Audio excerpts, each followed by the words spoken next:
बिस्मिल्लाहिर्रहमानिर्रहीम। फुप्पो बेवा थीं और हमारे साथ रहती थीं। उनका एक ही बेटा था और हम दोनों बहुत मोहब्बत करते थे।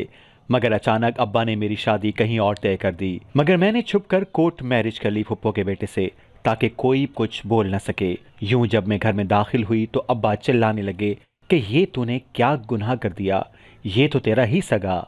अब्बू सुबह को घर से निकले, शाम गए, जब लौट कर वापस आए तो बड़े खुश दिखाई दे रहे थे। वो आते ही मुझे सदाई देने लगे थे और बोले, सना पुत्र कहाँ हो, जल्दी से मेरे पास आओ। मैं अब्बू की इकलौती बेटी थी, इसीलिए वो मुझसे बेपनाह मोहब्बत करते थे। अम्मी तो अक्सर मुझसे कहा करती थी कि तुम तो एक ऐसी चिड़िया हो जिसमें तुम्हारे अब्बू की जान है। मैं अब्बू के पास जाकर बैठ गई तो उनकी आंखों में नमी उतर आई थी। मुझे उनकी मिजाज की कुछ समझ न आई। एक तो वो सुबह से गायब थे और अब जब घर लौटे तो कभी मुझे खुशी से आवाज देते तो कभी मेरे चेहरे की जानें देखकर आंसू बहाने लगते। मैं बोली, क्या बात है अब्बू, सब खैर तो है ना। अब्बू ने मेरे सर पर हाथ रख दिया और अपनी जेब में हाथ डालकर कोई चीज निकालने लगे थे। साथ ही साथ वो लंबी सी तहमीद भी बांधने लगे। अब्बू बोले, सना तुम जानती हो कि तुम मेरे लिए क्या हो। तुम्हें देख ना लूं तो दिल को सुकून ही नहीं आता। तुम मुझे बहुत ज्यादा अजीज हो, मगर अल्लाह की तरफ से कुछ उसूल तय हैं, उनके खिलाफ वर्जी नहीं की जा सकती। अल्लाह ने जब हुक्म दे दिया कि अपनी बेटियों को ब्याह कर रुखसत कर दो, तो फिर हम कौन होते हैं उसके हुक्म के आगे सवाल उठाने वाले। मेरी प्यारी सना, मैंने बड़े दिनों से अपने दोस्त से कह रखा था कि मेरी सना के लिए कोई मुनासिब सा रिश्ता ढूंढ दो। उसने भी कमर कस ली थी और तब से मुझे बीसियों रिश्ते दिखा चुका था, जिन्हें मैं बाहर से ही रिजेक्ट कर दिया करता था, क्योंकि मुझे लगता था कि वो तुम्हें खुश नहीं रख पाएंगे। मगर कल मुझे सरफराज ने एक ऐसे रिश्ते के मुतालिक बताया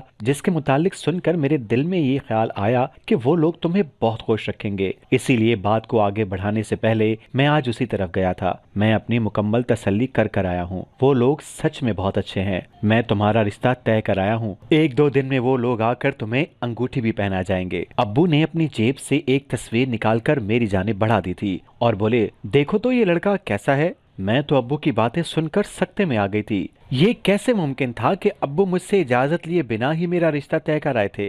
मेरा तो दम घुटने लगा था। मैं हक्का बक्का सी बैठी थी, फिर अचानक एक झटके से उठी और अपने कमरे में आकर दरवाजा बंद कर लिया था। मेरी आंखों से आंसू बहने लगे थे। या खुदा, अचानक ये सब क्यों और कैसे हो गया था। मैं तो जुनैद को चाहती थी और वो भी मेरे इश्क में दीवाना था। जुनैद मेरी बेवा फुप्पो का बेटा था। अम्मी ने मुझे बताया कि जब मैं 2 साल की थी, जब फुप्पो बेवा होकर हमारे घर आ गई थी, और साथ ही उनका 4 साल का बेटा भी था। अव्वल रोज से ही मेरी और जुनैद की आपस में बहुत गहरी दोस्ती हो गई थी। हम दोनों एक दूसरे को बिल्कुल भी तंग नहीं करते थे। मैं अम्मी की बातें सुनकर मुस्कुरा दिया करती थी और दिल में सोचती थी कि अम्मी, मैं शायद बचपन से ही जुनैद से मोहब्बत करने लगी थी, जब ही तो उसे खुले दिल से कबूल कर लिया था। मैंने जब से होश संभाला था, यही देखा था कि जुनैद भी मुझ पर जान निछावर करता है। हम दोनों एक ही साथ पढ़े थे। फिर वो जॉब करने लगा, जबकि मुझे घरदारी सिखाई जाने लगी थी। मैं भी हर चीज बहुत दिल लगा के सीखा करती थी, क्योंकि मैं चाहती थी कि जब मैं जुनैद की दुल्हन बनकर उसके पास जाऊं तो हर चीज में ताक हूँ। उसे मैं अपने हाथों से रंग बिरंगे खाने बनाकर खिलाना चाहती थी। मैंने एक दो बार जुनैद से कहा भी कि तुम अपनी वालदा से कहो कि वो मुझे तुम्हारे नाम की अंगूठी पहना दे। तो वो मुस्कुरा कर कहता, सना, हम दोनों की दोस्ती और मोहब्बत किसी से ढकी छुपी तो है नहीं। सभी को तो इल्म है कि तुम मेरे लिए क्या हो। अब मैं अपने मुंह से क्या कहूँ। तुम फिक्र ना करो, अम्मी बहुत जल्द खुद ही तुम्हारा रिश्ता मांग लेंगी। मेरी भी तसल्ली हो जाया करती थी, क्योंकि वो सच ही तो कह रहा था। मगर आज तो अब्बू ने मेरे सर पर बम ही फोड़ दिया था। मैंने रो रो कर अपना बुरा हाल कर लिया था। अब्बू ने मेरे कमरे की दरवाजे पर बार बार दस्तक दी और बोले, सना, मुझे बताओ तो सही, तुम्हें हुआ क्या है। क्या लड़का पसंद नहीं आया या कोई और बात है। तुम बाहर तो आओ। मगर मैंने उनकी किसी बात का कोई जवाब नहीं दिया था। मुझे जुनैद की वापसी का इंतजार था। मैं उससे मिलकर सारी बात मुकम्मल कर लेना चाहती थी। उसे अपने दिल का गम कह देना चाहती थी। इसी दौरान अम्मी और फुप्पो ने भी मुझे मनाने की बहुत कोशिश की थी, मगर मैं न किसी से बात करना चाहती थी और ना ही किसी की शक्ल देखना चाहती थी। इतनी देर में जुनैद भी आ गया था। शायद अम्मी ने उसे मेरी नाराजगी के मुतालिक बताया था। उसने मेरे कमरे के दरवाजे पर दस्तक दी तो मैंने झट से कमरा खोल लिया था। जुनैद कमरे में दाखिल हुआ तो मैंने फिर से अंदर से दरवाजा बंद कर लिया। उसने मेरी रोती हुई सूरत देखी तो बहुत परेशान हो गया और बोला, क्या बात है सना, तुम इस तरह क्यों रो रही हो। मैं बोली, जुनैद, मैं बर्बाद हो गई हूँ। मुझसे मेरी जिंदगी की सबसे बड़ी खुशी छीन ली गई है। मुझे समझ नहीं आ रहा कि मैं क्या करूं। मैं बहुत गमज़दा हूँ। जुनैद कहने लगा कि सना, यूं पहेलियां मत बुझवाओ और मुझे सीधी तरह से बताओ कि हुआ क्या है। मैं बोली, अब्बू थोड़ी ही देर पहले घर आए थे। उन्होंने मुझे एक लड़के की तस्वीर दिखाई और कह रहे हैं कि इसके साथ तुम्हारी शादी तय कराया हूँ। मेरी बात सुनकर जुनैद हक्का बक्का रह गया था। वो कहने लगा कि तुम ये क्या कह रही हो, ऐसा कैसे हो सकता है?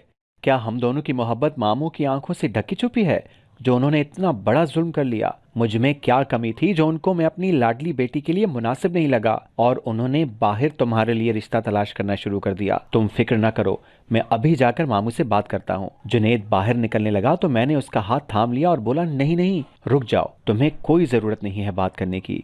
मुझे डर है कि अगर हम दोनों में से किसी ने घर वालों से बात की तो मामलात मजीद खराब ना हो जाएं। हमें खुद ही सारे मामलात तय करना पड़ेंगे। वो कहने लगा कि अच्छा मुझे बताओ फिर क्या हो जाएगा? हम तो शुरू से ही अपनी शादी की प्लानिंग कर रहे हैं। इससे कुछ हुआ है जो अब होगा? नहीं ना, मुझे घर वालों से दो टोक बात करने दो। मैं जाकर मामू से कह देता हूँ कि मैं और सना बचपन से एक दूसरे को चाहते हैं। फिर आप किस तरह से उसका रिश्ता किसी और से तय कर सकते हैं? मैं बोली, चुप कर जाओ, ज्यादा जज्बाती होने की जरूरत नहीं है।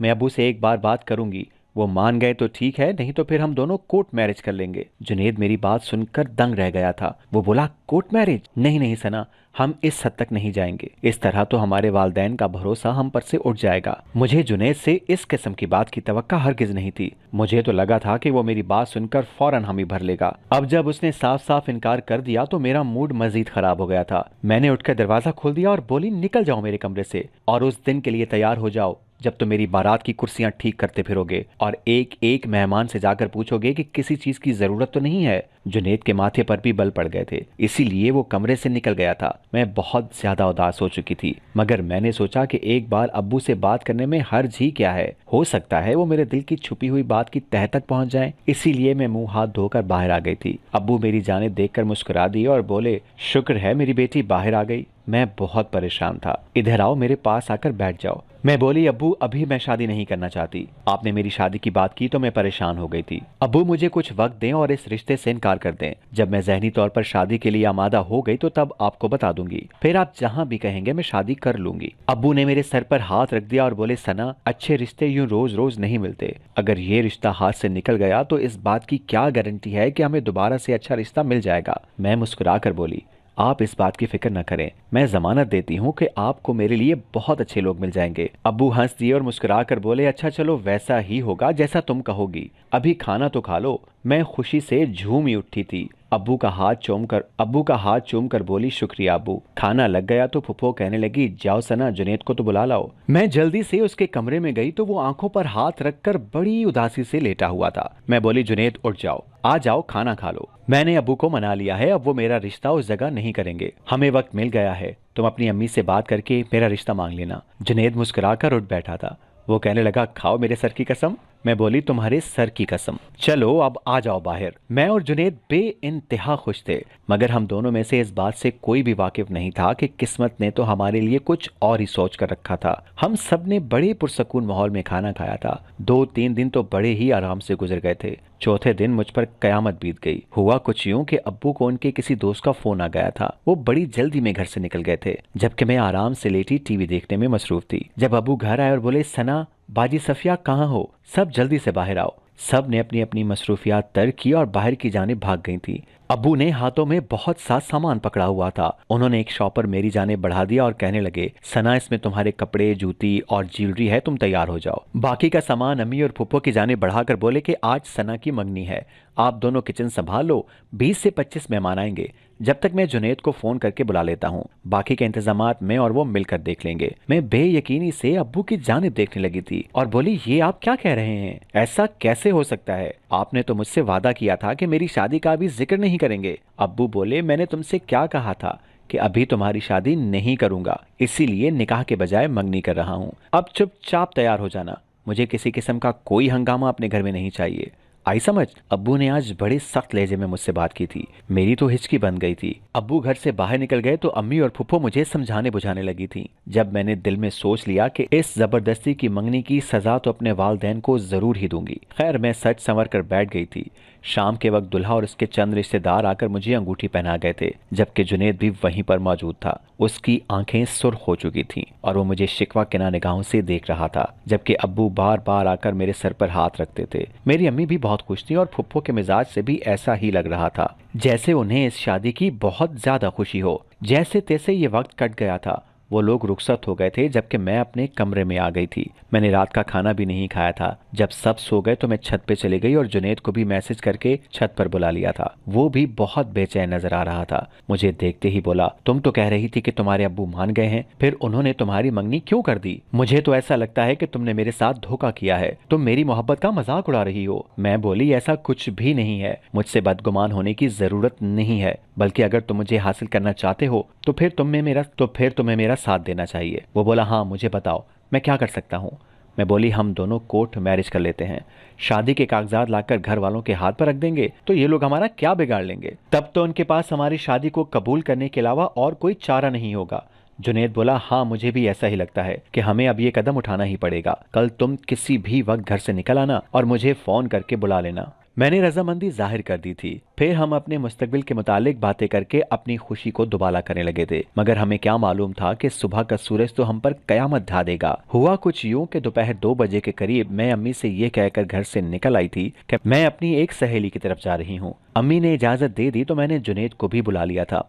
वो गली के कोने में आकर खड़ा हो गया और फिर मुझे अपनी बाइक पर बिठाकर कोर्ट ले गया था। हम दोनों बेइंतहा खुश थे। हमारा निकाह हो चुका था। हम एक दूसरे के साथ रिश्ता इज़्दिवाज में बन चुके थे। मैं बोली, जुनेद अब तुम वापस काम पर मत जाना, मेरे साथ घर चलो। हम दोनों मिलकर ये खबर घर वालों को बताएंगे। जुनेद हंसकर बोला, तुम्हारी तो फिर भी बचत हो जाएगी, मगर मुझे तो आज मामू से जूते जरूर पड़ेंगे। खैर, जब हम घर पहुंचे तो अब्बू पहले ही से घर आए हुए थे। अम्मी कहने लगी, सना तुम अपनी दोस्त के घर से इतनी जल्दी आ गई? मैं बोली, अम्मी मैं तो अपनी सहेली के घर गई ही नहीं थी, बल्कि मैंने तो आपके साथ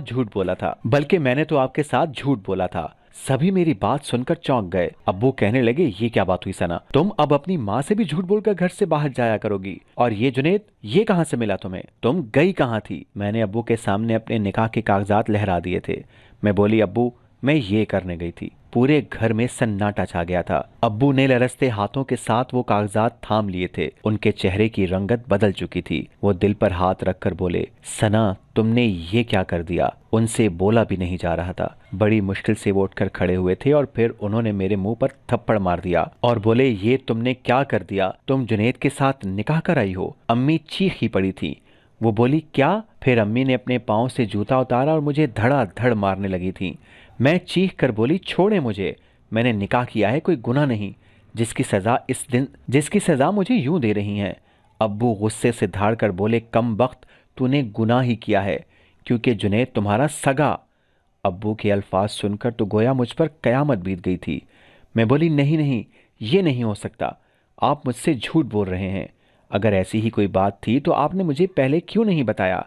अब्बू फूट फूट कर रोने लगे थे और जमीन पर बैठते चले गए थे। वो बोले, बहुत बड़ी गलती हो गई, हमें ये सब तुम लोगों से नहीं छुपाना चाहिए था। तुम दोनों ने इतना बड़ा गुनाह कर दिया जिसकी कोई माफी नहीं है। मैं भी कपकपा कर रह गई थी। तब अबू बोले, सना बाजी ने घर से भागकर शादी की थी, इसने हमारी इज्जत खाक में मिला दी थी।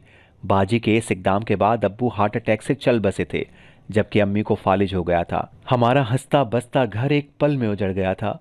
मैं भी किसी को मुंह दिखाने के काबिल नहीं रहा था। घर से बाहर निकलता तो लोग मेरी जानिब देखकर हंसने लगते थे और तरह तरह की बातें किया करते थे। मैं तो इसी मारे शर्मिंदगी के घर से ही नहीं निकलता था। घर का वाहिद कफील तो फौत हो चुका था और अब मैं भी घर में बैठा था तो हालात बहुत ज्यादा खराब हो गए थे। हमारे घर का राशन खत्म हो चुका था और भूख के लाले पड़ चुके थे। अम्मी ने मुझे इशारों से समझाया था कि ये घर फरोख्त कर दो, हम कहीं और चले जाएंगे। हम बाजी की दी गई बदनामी की वजह से अपना इलाका छोड़कर चले गए थे।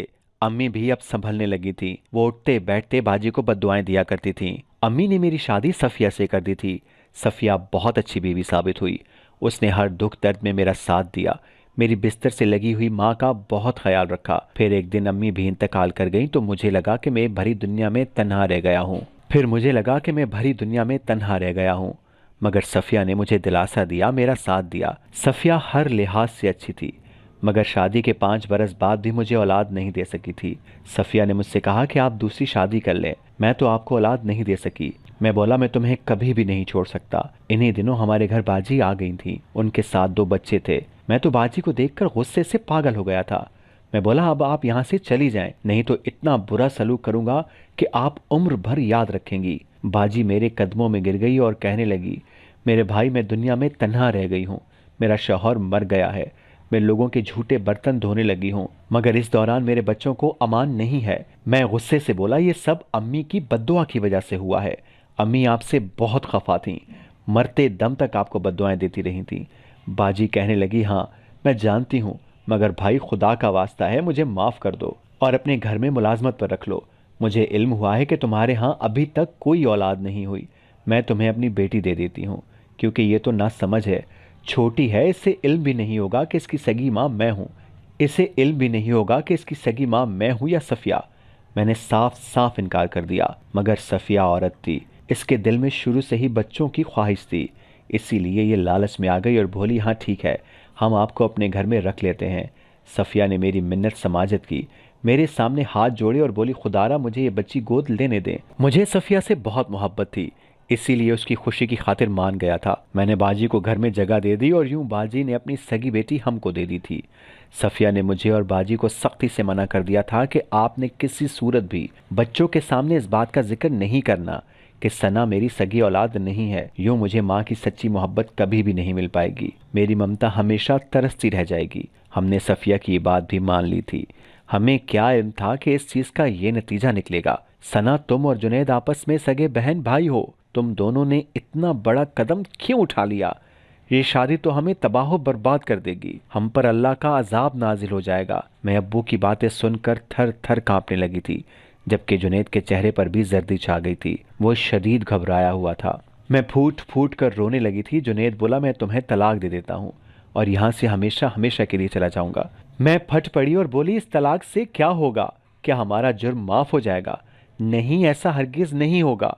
हम अल्लाह और उसके रसूल के कानून में गुनाहगार हैं, हम अल्लाह और उसके रसूल के कानून में गुनाहगार हैं। इस गुनाह कबीरा की माफ़ी हमें कभी नहीं मिलेगी। अच्छा है कि ज़मीन फट जाए और हम इसमें धंस जाएं। इतना कहकर मैं भागती हुई अपने कमरे में आ गई थी और मैंने अंदर से दरवाजे को लॉक कर लिया था। मैं थर थर कांप रही थी। ये मुझसे क्या हो गया था? मैं किस तरह अपने सगे भाई की मोहब्बत में मुब्तला रही? मैंने क्यों उसके साथ के सपने अपनी आंखों में सजाए रखे? ये एक पल का जुर्म नहीं था कि वो मुझे तलाक दे देता और सब कुछ धुलकर पहले जैसा हो जाता।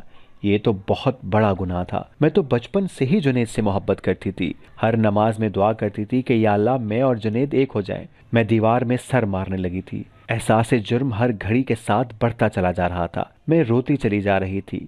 तभी मेरे कमरे का दरवाज़ा बजा था और फिर बजता ही चला जा रहा था। हर चीज़ मेरी वहशत में मज़ीद इजाफा कर रही थी। मेरा सुकून बर्बाद हो चुका था। मुझे हर तरफ बस अपनी मौत ही मौत नजर आ रही थी। मुझे लगा था कि मुझे फ़कत मौत ही इस एहसास गुनाह से बचा सकती है। मैंने एक पल में ही फैसला कर लिया था कि मुझे अब मज़ीद नहीं जीना। मैं अपनी ज़िंदगी का खात्मा कर लेना चाहती थी। मैं इर्द गिर्द ऐसे आले की मुंतज़िर थी जिससे मैं अपनी ज़िंदगी का खात्मा कर सकती। तब फुप्पो की आवाज़ें मुझे सुनाई देने लगी थी। वो कहने लगी, सना तुम्हें अल्लाह का वास्ता है कोई गलत कदम मत उठा लेना। मुझे इल्म है कि तुम इस वक्त जिस किस्म के जज्बात से गुजर रही हो, ऐसे में शैतान इंसान को बहकाता है, वो इसे गुनाह दर गुनाह की तरगीब देता है। वो तुम्हारे सामने मौत को एक हसीन वादी की तरह पेश करेगा, मगर ये जान लो कि ये शैतान का बहकावा है। तुम हराम मौत को गले लगा लोगी तो अपनी आखिरी जिंदगी तबाह कर लोगी, जहां तुमने हमेशा हमेशा के लिए रहना है। ऐसे में तो अल्लाह भी तुम्हें माफ नहीं करेगा। मैं फट पड़ी थी। मैंने अपने कमरे का दरवाजा खोल दिया और बोली, क्या अब अल्लाह मुझे माफ कर देगा? मैं सारी जिंदगी अपने सगे भाई की मोहब्बत का शिकार रही, क्या अब मेरी माफी हो जाएगी? आप सब मेरे इस जुर्म में बराबर के शरीक हैं। आपने हमें हकीकत से आगाह क्यों नहीं किया? आपको इल्म नहीं था कि सच छुपाने से किस कदर खराबियां पैदा हो सकती हैं? तब फुप्पो ने मेरे सामने हाथ जोड़ लिया और कहने लगी, सना खुदा के वास्ते चुप कर जाओ, मेरी बात सुन लो, अपना खून मत जलाओ। तुम्हें जो मालूम हुआ है वो आधा सच है, अभी आधा सच मैं तुम्हें बताऊंगी। मैंने अपनी जिंदगी में सबसे बड़ी गलती घर से भाग कर की थी। मेरा शौहर जब तक हयात रहा मुझे इस बात के ताने देता रहा था, बात बेबात मुझे बेइज्जत किया करता था। तब मुझे एहसास हुआ कि मैंने तो बहुत ही घाटे का सौदा कर लिया। मैं अपने वालिदैन के पास वापस आना चाहती थी, मगर मुझे इल्म था कि वो मुझे हरगिज़ कबूल नहीं करेंगे। खैर, जैसे तैसे मैं गुजारा करती रही। फिर मेरे शौहर का इंतकाल हो गया तो मेरी सास ने मुझे चुटिया से पकड़कर अपने घर से निकाल दिया था। मैंने उन्हें बहुत वास्ते दिए कि ऐसा मत करें, अपने पोते का ही कुछ ख्याल कर लें, मगर उन्होंने उसका भी ख्याल नहीं किया। मैं लोगों के घरों में काम करने लगी थी। एक कोठी में मेरे साथ एक और मुलाजमा भी काम किया करती थी। वो हामला थी, उसके आगे पीछे भी कोई नहीं था। उसके शौहर ने उसे तलाक दे दी थी और जब वो जचकी के अमल से गुजरी तो उसका भी इंतकाल हो गया। सना, जानती हो, उसने तुम्हें जन्म दिया था। तुम मेरी सगी बेटी नहीं हो और ना ही जुनैद तुम्हारा सगा भाई है। अब मुझ पर 2 बच्चों की जिम्मेदारी आ गई थी। मैंने बहुत कोशिश की कि तुम दोनों का ख्याल रख सकूं, मगर काम के दौरान मैं ऐसा नहीं कर सकती थी। इसीलिए मैंने तुम दोनों को लेकर अपने भाई के घर आ गई थी, क्योंकि मुझे पता चला कि मेरे भाई के घर बच्चे पैदा नहीं हुए। चूंकि इतने सालों में मेरा भाई के साथ कोई राब्ता नहीं था, इसीलिए इस बात की खबर नहीं थी कि मेरे कितने बच्चे हैं। मैंने अपने भाई से झूठ बोला और कहा कि सना भी मेरी ही बेटी है, क्योंकि अगर मैं उनको असलियत बता देती तो वो तुम्हें मुलाजमा की बेटी कहकर धुतकार देते। यूं मेरे इस झूठ की वजह से हम तीनों को अमान मिल गया था और छत भी मिल गई। सना, तुम बिन माँ बाप के थी, तुम्हें वालदैन की मोहब्बत मिल गई। मेरा जुर्म है कि मैंने आप सबसे झूठ, मगर इसी में हम सबकी बेहतरी थी। फुप्पो की बातें सुनकर मैं रोती चली जा रही थी। मुझे कुछ समझ नहीं आ रहा था कि मैं क्या करूं। हमारे घर में मुकम्मल सन्नाटा छाया हुआ था। खैर, फिर थोड़ी देर बाद अब्बू बोलने के काबिल हुए थे तो वो कहने लगे, अल्लाह का शुक्र है कि वैसा नहीं हुआ जैसा हम सोच रहे थे। अल्लाह ने हम सबको बचा लिया। सना, तुम आज भी मेरी बेटी हो और मैं जुनैद को अपने दामाद के तौर पर कबूल करता हूँ। मगर मैं इस वक्त बहुत परेशान थी, इसीलिए कुछ कहे बिना ही अपने कमरे में चली गई थी। मुझे इस सदमे से संभलने में तकरीबन 1 हफ्ता लग गया था। फिर अब्बू ने मेरा और जुनैद का वलीमा कर दिया और मैं अपने कमरे से रुखसत होकर अपने शौहर के कमरे में चली गई थी। अल्लाह का लाख लाख शुक्र है जिसने हम सबको बहुत अगर आपको आज की कहानी पसंद आई है तो वीडियो को जरूर लाइक कीजिएगा और अपने दोस्तों के साथ भी शेयर कीजिएगा। और हाँ, अगर आपने अभी तक हमारा चैनल सब्सक्राइब नहीं किया तो जरूर सब्सक्राइब करें। मिलते हैं कल एक नई और दिलचस्प कहानी के साथ। अल्लाह हाफिज।